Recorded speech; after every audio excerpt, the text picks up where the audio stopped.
Let me sort of explain to you the scale of the crisis. California is ground zero for home foreclosures. We're getting about 80,000 foreclosure filings a month. And if you do the math, that's one every 30 seconds. Until we start slowing that down, our economic recovery is going to be really hampered. So I've been working on the foreclosures for quite some time. I'm really excited the governor signed one of my bills called the California Foreclosure Prevention Act. It's landmark legislation. No other state has this. It basically mandates that banks and lenders have to run comprehensive loan modification programs to help keep people from going into foreclosures. This law went into effect this summer. The third quarter of this year, we saw a drop of 37% in completed foreclosures, which is a pretty dramatic drop. And so there's two numbers, right? One is how many foreclosure filings take place, and the other number is how many actually result in a foreclosure. And to the extent we can reduce the final foreclosure number, it helps all of us.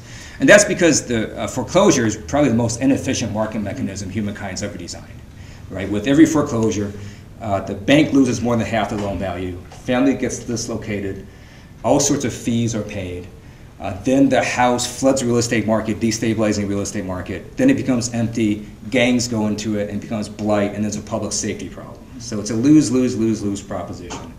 And to the extent you can slow down foreclosures, it helps all of us. And I really don't care why someone's going to foreclosure, whether they knew exactly what they were doing and took a bet and lost, or whether they were duped by some mortgage broker or something in between. It doesn't matter to me. It's simply an economic response to economic crisis. If we can reduce foreclosures, we would be helping everybody. And so that is one thing that I'm working on, that the state is working on, and the federal government is.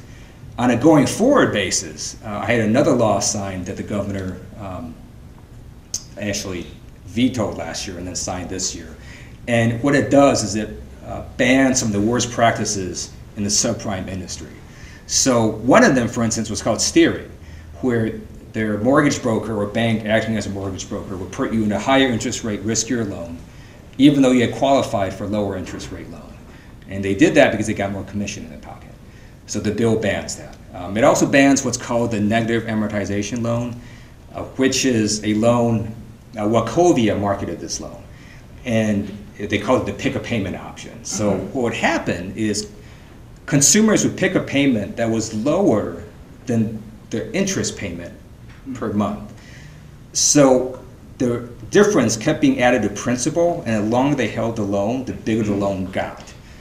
Incredibly risky product that they were marketing to a subprime pool of people, which is already a risky group of people. And I remember sitting in my office arguing with Wachovia Bank and their lobbyists and their executives about this, and they were saying, no, no, no, customers love this thing. It's freedom of choice. You should give them this choice. Sometimes they have something that happens in their family they can't pay off that month or two. And I said, this is crazy. You're giving this incredibly risky loan already to a risky pool of people. Governor vetoes the bill. A few months later, Wachovia Bank no longer exists because all these negative amortization loans explode. Governor signed this bill now. But I was watching this bank essentially argue against its own self-interest, and they went down because they were advocating for policies that ultimately hurt them. And you know, I've just sort of come to this conclusion that a lot of Wall Street simply reflexively opposes change. I mean, for instance, the American Bankers Association, they opposed FDIC insurance when it came out. And we can't even function if we didn't have that. And so, you know, you would have thought Wall Street's learned just based on actions you still see now and in terms of bonuses that are going out. I just don't think Wall Street has learned yet.